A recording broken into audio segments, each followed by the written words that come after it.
Hi everybody, so I'm often asked how I teach send to bed.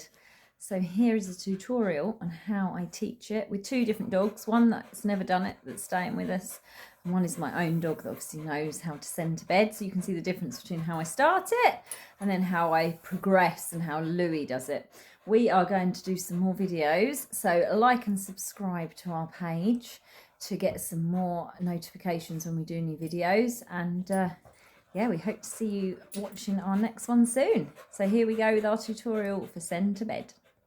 So I start with any interaction with the bed. This is the dog that's never done it. So as soon as any feet go on there, she sniffs it, or any interaction with the bed at all, I drop the food on the bed. So it's important to feed the food to the bed for them to get than to feed them to the mouth. So any interaction with the bed, she is getting fed on the bed. And then really important as well is that you use a release command or something that tells them that they can come off the bed. So I just say okay, she comes off the bed, and I haven't told her to go back on there. I'm just waiting for her to initiate going on there herself, which as you can see here, she's doing really well. I'm not asking for any commands. She's offered to sit, so when she gets rewarded, it doesn't matter if she's jumped up.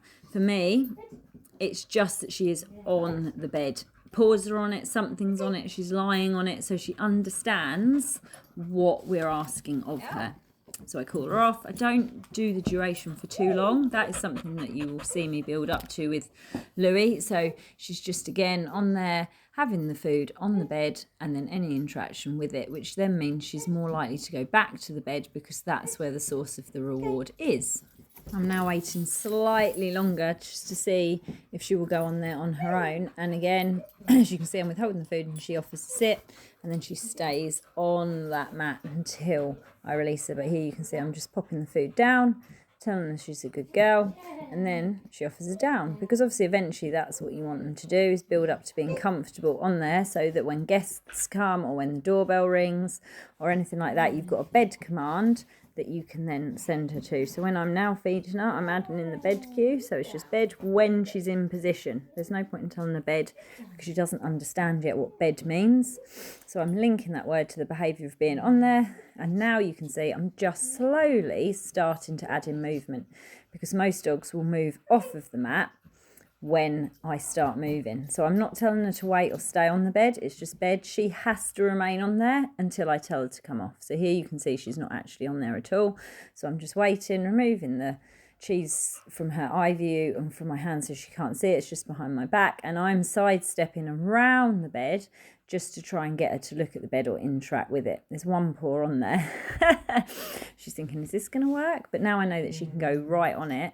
I'm waiting to see if she will offer some more. So a couple more feet and paws on there is great. So she's just starting to think, oh yeah. And as you can see there, she's sniffing to think, oh, well, I know that this bed is going to give me a reward. So she's just slowly learning to go on there and stay on there. And I'm just trying to get her slightly more onto the bed. And again, because the food's low, she's offering that down behaviour. Not once has she tried to jump up. So this is great for keeping dogs calm too. Remember, we're just looking for progress. We're not perfecting this. This is her first session, and I'm just doing this to show you exactly what to do. I'm going to build this up gradually with her, and so are owners. So we're now putting the food on the bed. She's offering the down, and what I'm going to do is start walking around her so she gets used to me walking around her and adding in that movement and the duration that I'm asking her to stay on the bed. And then I've called her off, and then I'm just going to wait near the bed, see what she does, and as you can see, she goes straight back on the mat and gets the reward. She's offering a down now, which is great. I haven't told her to do any of these things. Often when, like I say, the food's low, they're going to wait for the food to be placed down there, and that will increase the likelihood of them doing a down on the bed. So that is the end goal. But remember, if your dog doesn't want to do this yet, just reward any interaction with the bed, gradually build it up. Then you can start to add in the bed command to see whether they understand it. If they don't, obviously go back a step till they do understand what bed means. And then you can start to add in different words, starting to move your arms and legs, walking faster around the bed, asking other people to come in the door and try and distract them while they're on the bed. So there's lots of ways of building it up. But for now, I'm just close by, popping the food on the bed, and she's staying there like a really good girl. She's only young, so I'm not going to do too much with her, but she's progressing really, really well. I also make sure that I work around the bed myself. So sometimes I stand on this side, sometimes I stand on either end, sometimes I stand on the other side. So not always just used to sending to the bed from one direction. The great thing with send to bed is that you can do it in your own house, you can do it in other people's houses, you can do it when you go on holiday, you can do it when you go to cafes or pubs on holiday. It doesn't need to be a bed, it could literally be a tiny little mat that they get used to, a towel, so then you could obviously wash them, dry them and use the towel if it's not too wet for them to lay on.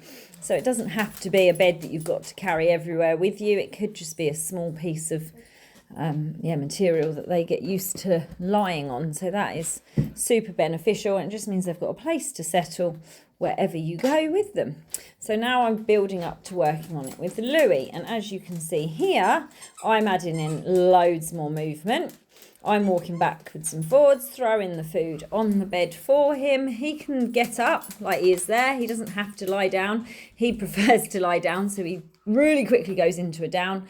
But as long as he stays within that bed boundary, he can move around on it as much as he likes. Here you can see that I'm waving my arms around, doing some twirls, doing all kinds of things, winding him up, ready, ready, ready, are you ready? And he just knows that he has to stay on there. This takes building to add in duration and distraction and the distance you ask for. So gradually build this up. Don't just expect it from going from that you've just seen with the Black Lab puppy to doing this. I've been doing this for probably 3 years with him now. So it needs to be a gradual increase to doing these things. So now I'm just waiting to see if he orientates back to the bed. And of course he knows exactly what to do because that's what we're working on for this video. So he'll run straight back to the bed, and he'll do it for anything, a blanket, a towel. As soon as he hears the bed command, he knows he has to go and lay on the bed or the blanket or whatever it is. His bed command means just go to whatever is on the floor to lie on, stay on it until I tell you to come off. And you can take this to training classes as well. So if you're doing training and you need to just do something else, get something out of your bag, or there's another dog working, you just want your dog to be calm, this keeps them super calm and is really easy for you and them just to remain focused throughout their sessions. I can now add up to going out of the room, so I can open the door and go out and answer the door if I need to. So he is getting real understanding this. You could also pop this in your kitchen if there's a lot of food prep going on and you think they might try and jump up the counter. This is a great way to just keep them on the floor. It's great when guests come. We have young children, so if they bring friends around, if we can get the dog to settle on the floor, on a bed, so much easier. And actually using children as a bit of a distraction for this kind of exercise is brilliant because the dogs often get super excited by noise and by the children running. Obviously I try to teach them to be calm around the dogs, but some children are never around dogs, so they never really understand how that behaviour works. But it's a great way to add in that distraction. And obviously you could take this to your town centre or somewhere else and just practice this without going somewhere where you need them to settle first, because if you take them to a cafe or a restaurant and this doesn't work, then you're getting stressed because you want to eat or whatever. So I do this and just grab a cup of tea, even do it as a takeout, and then if I need to, if he's getting stressed or anything's going wrong, I haven't got to worry that I've got a 3-course meal coming up. So don't go into a restaurant expecting this to work. Remember, you've got to build up to where you do this from your home, and then maybe in your garden, and then take it to your training sessions, and then take it to restaurants, pubs, other people's houses and things. Don't leave them on the bed too long. You don't want to leave them on there for ages. They've just got to stay on there until you release them, and to start with that needs to be quickly, and then you would build the duration that you leave them on there. And remember, that release cue is super important. So while they're there, they know they have to stay on it, and then you say okay to release them off.